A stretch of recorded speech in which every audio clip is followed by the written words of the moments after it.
Ask the Expert continues with Ottawa Physiotherapy and Sports Clinics. If you have questions, we're dealing with shoulders today. Shoulders on the agenda today, but if you have any other physio-related questions, feel free to ask them.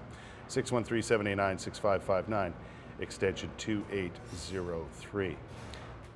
Email questions, Facebook questions as well. As mentioned, Matthew brought along this this model of a shoulder. And Peter's here. You brought Peter, your trusty assistant today. Trusty assistant. Peter, how are you today? Doing good? Okay, so we're going to show exactly this model on Peter's shoulder so people get a sense of what it's about, right? Yes. So this is the way your shoulder sits on everybody, essentially. Right. Okay? Now, a typical ideal shoulder is if Peter's standing straight, the center of this joint lines up with the ear. Okay. Okay? Which is almost never in most people. No. Okay, so because of the posture thing we were referring to, slouch your shoulders. So most people are going to come, this is an exaggeration. That's it, okay? Yeah, but still you can notice it, right? And as soon as you see he's like this, you can see that the midline of the shoulder is in front of the ear. Oh, absolutely. Right, now as soon as that happens, bring your back. So he's nice and loose here. Right. If he's rolled forward, then there's a whole whackload of tissue here that's getting pinched. Okay, tendons, muscles, bursa, all that stuff. Now, as it gets pinched, every time he brings his arm forward, he's just pinching it over and over and over again.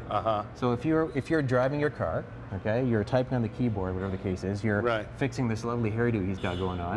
Then every time you're bringing your arm up, you're pinching the tendon. Right. Okay, and then over time, you know, when I say time, we're talking weeks, months, maybe years. It just slowly swells and swells and swells, the tissue that is, and then you start getting pain. Because the slouching forward becomes a habit, and it remains that way and gets worse and worse over time, does it not? Yeah, yeah. So because this becomes your natural habit, then muscles here get loose, muscles here get tight, ligaments get tight, and now this is normal for you. Now, as you mentioned, this is exaggerated when Peter does it on purpose, and you do notice it, and it's, you know, it can be really forward in some people, it can be slightly forward in some people, but even the smallest of slouches in that regard can do damage to your tissue. Absolutely, because again, once we go back to the model, you don't forget we've got 1, 2, 3, 4, and these 5 joints. So all these guys together have to move to get the shoulder to go. Right. So with one little bit of an alteration of that, you're affecting 5 or 6 other joints as well.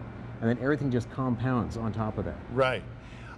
Hence, you know, the old saying, chest out, shoulders back. Pretty much. It really applies in this case, doesn't it? Yes, yes. Because if Peter, maybe we can get Peter to put your shoulders back a little bit, it really gives you a sense of just how far those shoulders can go forward over time. Right. Right. And you're actually indirectly rehabbing it, because one of the many things that we're working on, besides the actual joint itself, is Peter must learn, I'm going to turn you this way, Pete. Peter must learn how to contract this little muscle here, not everything. So squeeze gentle. There. So that's a very subtle squeeze, but he's initiated this little contraction here. Right. Okay, and by keeping that little muscle on without using anything else, he's controlling the shoulder blade. Yes. Now it's a little bit hard to see because he's got his shirt on. Right, but there is a muscle there. Exactly. And that has a lot to do with how forward your shoulders are, right? So a lot of times, I remember when I first started working out with the trainer, they mentioned do a little squeeze between your shoulder blades, and that's the muscles group that you're working there. Exactly. Right? Exactly. And then rehab is based on teaching the person, in this case Peter, first he learns to contract the muscle, and then he's keeping the muscle on, do shoulder flexion. So Peter learns to use his arm properly by going forwards, keeping this muscle on and controlling the shoulder blade all at the same time. Gotcha. Okay, and though right now it looks easy in theory, but if most people actually were to try this, okay, the ability to keep this on without using anything else is a challenge. Yeah. Because everybody can do this. Okay, not everybody can do it using this one little muscle and control the shoulder blade at the same time. And once you find that muscle, you can really work it. Yes. You can improve your posture greatly. I got a feeling, I think it's a question from Michelle via email. This is Michelle's question, and I got a feeling this is along the same lines.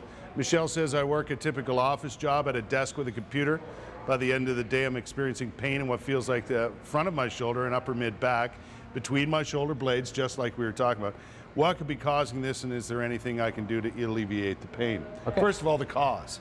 The cause could be any number of things at that point, because we're talking about pain in the front, pain in the back, right? So if I just talk about those 5 joints or 6 joints it's referring to, there's a numerous amount of injuries, but that could be muscle strain, it could be a tendon, it could be inflammation, it could be a bursitis.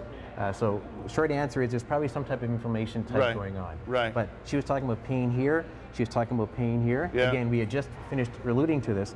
By learning to control this muscle, then Michelle, when she's working at her desk, you're not going to be doing this. And over time, if you're doing this, then your mid-back's going to get sore. Right. Right? And then as your mid-back gets sore, your arm is now in a bad position. Now anytime you're moving your arm, it's a lot more work to move the arm. Right. Then you start pinching and irritating that. You have to retrain yourself, basically.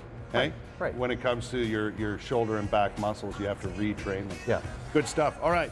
One more chance for you to ask questions here on Ask the Expert. 613-789-6559, extension 2803. We're at the Ottawa Physiotherapy and Sports Clinics. We're talking shoulders and other things. We'll be back right after this.